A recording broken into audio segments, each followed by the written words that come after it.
I did it. I finished Jim Butcher's Codex Alera. Man, what a series. And here in this book blast episode, I'm ready to deliver my spoiler free thoughts in 5 minutes or less. Oh, by the way, hi, I'm Jim, the father of this Fantasy for the Ages production, the show my son and I do. And thanks for checking us out. Hope you'll enjoy my thoughts here today. Like the video, check out all our other content here on this YouTube channel, and subscribe to keep getting what we keep dropping. My son Zach and I appreciate it. Okay, I just finished the final book, First Lord's Fury, earlier today. Dang, this was a great completion to a fun, well-crafted 6-book series. I was already a Jim Butcher fan before coming upon Codex Alera, having read everything that's out there in the Dresden Files, currently up through 17 books, a novella, a bunch of short stories. Books 16 and 17 in that series really pack a punch. And they delivered on so many things that Jim Butcher had laid out over the previous 15 books and short stories. It was impressive, shocking, honestly somewhat masterfully done. But if I had already read the Codex Alera, these 6 books, before reading Peace Talks and Battleground, those last 2 in the Dresden Files, I wouldn't have been quite as impressed.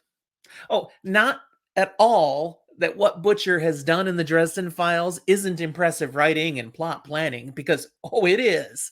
It's just that he did much the same thing with Codex Alera. He was already showing off his abilities, but much more concisely. He's demonstrated so clearly how he can drop plot points, scatter foreshadowing, and then deliver in huge and not entirely predictable ways, especially in the final book.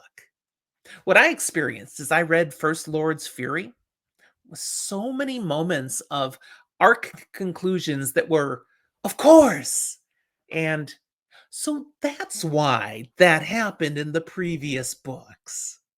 But it never felt forced or fake. Everything flows naturally.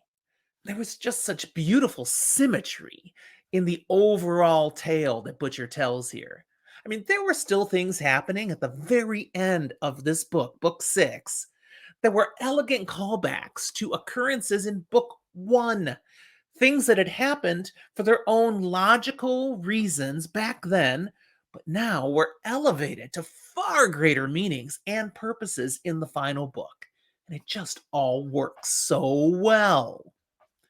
Honestly, Butcher did that sort of writing and reveals all through this series, more and more as you go further in. But book 6, he pulls out all the stops. He ties together all the connections, and he answers all the questions. Marvelous job. Now, do you hate when fantasy characters have excessive plot armor? Nothing can get to them? Okay, one can argue that such might be the case here.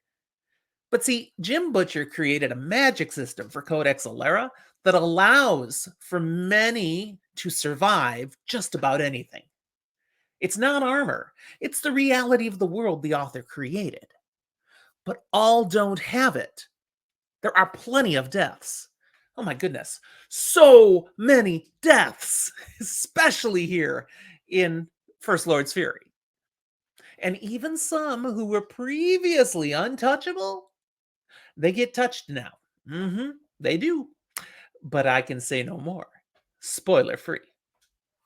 Other than I'll say one more thing. I strongly recommend this series. Heck, just read Codex Alera to see if I'm wrong. I think you'll thank me. All right, that's where I'll wrap it for today, keeping it under my 5-minute self-imposed deadline. Again, look in the show notes for the ways you can find us. Discord invitation is there. Come join us on our Discord server, all our social media links. But especially, like and subscribe. Thank you for your support, and we'll talk to you next time.